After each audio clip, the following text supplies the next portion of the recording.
was out of character for her just to vanish. We started like printing posters and stuff. Then I got the messages. We were like, no, Nene's passed away.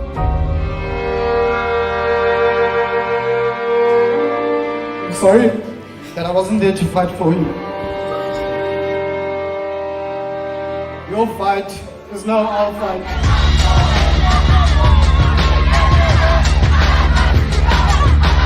It's not her fault, but it's his. I know what you're all going through.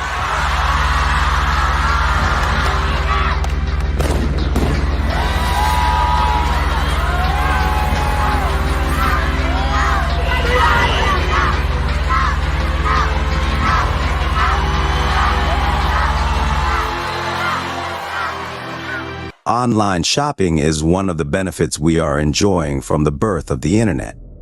With just a scroll on your smartphone and a click on the buy option, you can be able to purchase your favorite items straight from overseas to your doorstep. But when Uyinene, a university student, took a taxi to the post office to pick a parcel containing clothes she had ordered online, she did not in her wildest dreams imagine it would be her last day and that she would never get to even try them on. Welcome and welcome back to Tavern Crime Chronicles. We explore strange, mysterious, chilling, and unsolved cases in Africa and beyond. If you have the nerve for fascinating stories, this is your channel. We approach our cases with empathy and extensive research. And if you appreciate our true crime storytelling, kindly support us by subscribing. Thank you. Today's story takes us to the vibrant lands of Cape Town, South Africa. Sitting on 950 square miles, Cape Town is the second largest city in South Africa, after Johannesburg, and the country's oldest city, housing the Parliament of South Africa. Known for its harbor, its natural landmarks like the Table Mountain and Cape Point, it was once named the best place to visit by the New York Times, thus attracts tourists all year long to the beauty, full scenery and vibrant savannah. The University of Cape Town is one of the leading on the African continent and has a tradition for academic excellence, thus admits the crème de la crème. And with students coming from far and wide, a post office is favorably located within their access. But when one of its students goes missing and is later discovered to have been murdered by the post office employee, the whole nation is gripped with both fear and anger, storming the streets in protests that last for days. This is the tragic story of Uyinene Mawetiana. Born on April 20, 2000 in East London, Eastern Cape, to her parents Noma and Philip Mawetiana, Uyinene grew up alongside her brother Esona with their loving parents and was affectionately given the name NENE. Their family home can be found in the suburb of Beacon Bay in East London, where she attended Hudson Park Primary School in their local area. She was a bright, vibrant young girl who exhibited her intellect at a very tender age as voiced by her father. While in primary school, she chaired the school's student council, where she was awarded the Hudsonian of the Year award. Thereafter, she attended Kingswood College, a highly regarded high school where she would graduate in 2018 with flying colors. A beacon of excellence she was for both her family and friends. She would thereafter fly to the far coast from the comfort of her home to the prestigious University of Cape Town, where she began studying film and media, following her brother, who was by then a third-year student. While at university, Nene was said to be a social butterfly, a friendly face who made friends easily because of her outgoing character. She was confident, outspoken, and always encouraged her friends to speak out. And while she was friends with everyone, she was aware of who she let into her intimate space. She enjoyed visiting sites and taking photos while at it. And like most of the ladies, Nene loved fashion. Shopping in the malls with her friend Mombasa was her favorite pastime, and scrolling through online platforms like Instagram for fashion trends was her hobby. It was this love for fashion that prompted her to make an online purchase, and her parcel containing clothes would be delivered to her nearest post office. August 24, 2019. Uyinene left her residence at the Roscommon house to run a few errands, which included picking up parcel from the post office that she had recently ordered online. She has earlier been to the local post office on the 8th of August to inquire and was told she would be called when the package arrived. Having received the call, Uyinene decided to take a walk to the post office, which was a few blocks away. Upon entry, she was greeted by the same teller she had spoken to, Luyanda Botha, who proceeded to inform her that unfortunately the credit card machine wasn't working because the electricity was off and thus he couldn't be able to process her payment. She was advised to return at 2 p.m. Uyinene saw nothing wrong as power cuts were very common in Cape Town. She therefore obediently left to return later. Unbeknownst to her, the parcel had been ready for an entire 8 days, and being a Saturday, the post office closed at 1 p.m. Botha had an ulterior motive for withholding information from Uyinene, and unfortunately for her, not much is known about Luyanda Botha, but that he had a criminal record. In 1999, he had been arrested after a series of robbery hijacking cases and was put behind bars. He was also accused of indecent assault on a woman, but charges would unfortunately be dropped. It's unclear why these charges were dropped, but such cases can be damaging and traumatizing to the victims, thus they chose to withdraw in order to avoid negative attention. It is, however, questionable why an individual with a criminal record of assault and robberies can be allowed to run a public office handling large amounts of money, let alone customers. And besides his track record, his love life left a lot to be desired as he was currently going through a divorce with his second wife. As it clocked 1 p.m., many offices started closing for the weekend. Customers slowly trickled down and offices shut their doors.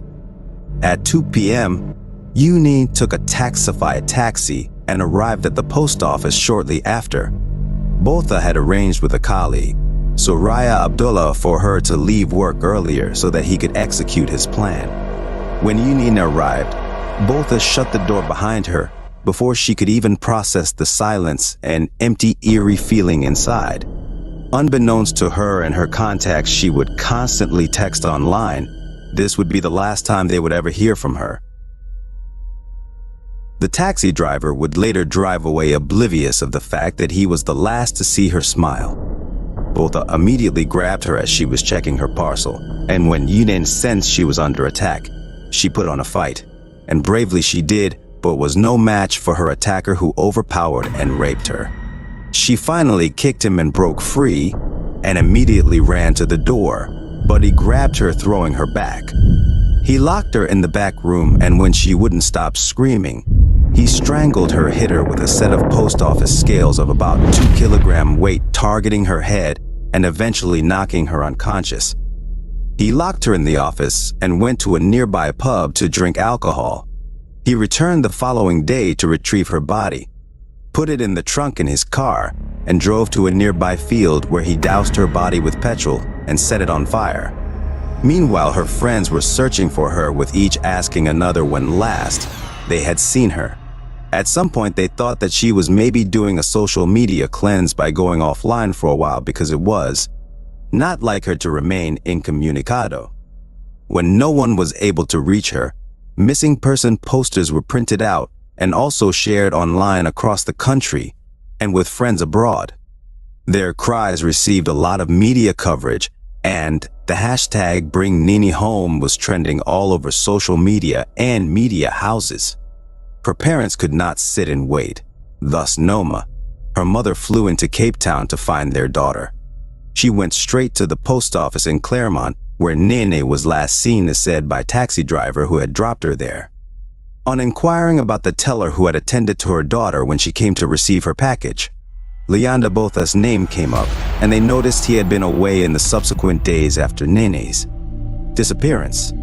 He was later identified as a suspect by the police and put on a wanted list for questioning. A body had earlier been discovered on March 25, 2024, a day after the murder, but could not be identified because it was burned beyond recognition. For 9 days, Uyinene's loved ones desperately searched for her, not knowing she had already breathed her last. The Claremont post office was now a crime scene after bloodstains were discovered. On testing the DNA, it matched perfectly with the burned body they had found earlier. Uyinene was murdered. News spread like wildfire, and the whole nation was gripped with fear, pain and anger, storming the streets with even intense protests. People were demanding answers, for no one felt safe. Many carried placards chanting, "I am I next," or "I'm NENE," as they demanded justice and for the culprit to be apprehended. The suspect, Luyanda Botha, was arrested and confessed to the WNYburg Magistrate Court of committing the murder of Uyinene, and while heartlessly describing the whole ordeal, he mentioned that she put on a fight and was a hard one. He had raped her, strangled her before ultimately bludgeoning her to death with the office scales.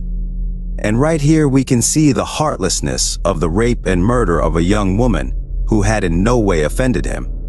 On November 15, 2019, Botha stood in the courtroom with no remorse as he waited for his sentence. He received 3 life sentences for the rape and murder of Uyinene, but unfortunately will be eligible for parole after serving 25 years of his sentence. Crowds were chanting "Hang him high," and death penalty for no punishment could be enough for the pain caused. Following Botha's arrest, both protests and memorial services were held in different universities. At international organizations like World Economic Forum on Africa, which attracted the presence of the President of South Africa, Cyril Ramaphosa, several thousands of people protested the need for security, and the hashtag #AmINext gained prominence during this time. People were very angry, and there was a public outcry for not just Uyinene's death, but the rape of even other women before her that led to the 2-day shutdown at University of Cape Town. Unfortunately, it took the death of a young woman to ignite a movement that saw the president announce reforms for harsher punishments for sex offenders and public disclosure of the National Register for sex offenders to stem sexual and physical violence against women and children. On November 29, 2019, the Uyinene Foundation was founded in Makanda, Eastern Cape, in celebration of her life. The scholarship was founded to support female students doing humanities, for she loved to study. Due to public outcry and pleas from Uyinene's parents, the Claremont post office was closed because the memory was too deep, and they requested it to be transformed into a place of healing. Uyinene was a young, vibrant girl with a whole future ahead of her. That one cold-hearted man whose word she took as true ended without a thought. We condole with her family, whose loss left a big hole. And as they all wish to have been there to protect her, we can't be with our loved ones all the time. But we owe it to each other to spread love and not hurt our neighbor. For then, maybe then we shall all avoid crime and live in harmony, not fear. And this comes to the end of this Uyinene story. Tell me, what do you think about this chilling case, by the way? I, for one, think an ex-convict like Botha shouldn't have been operating in any civil office, let alone attending to customers. Such people should be locked up in prison far away from other human beings. Well, if you like the way we presented this case, or are even interested in real crime documentaries, don't forget to subscribe, like the video, and even share the thrills with your friends who may like the same. See you next time.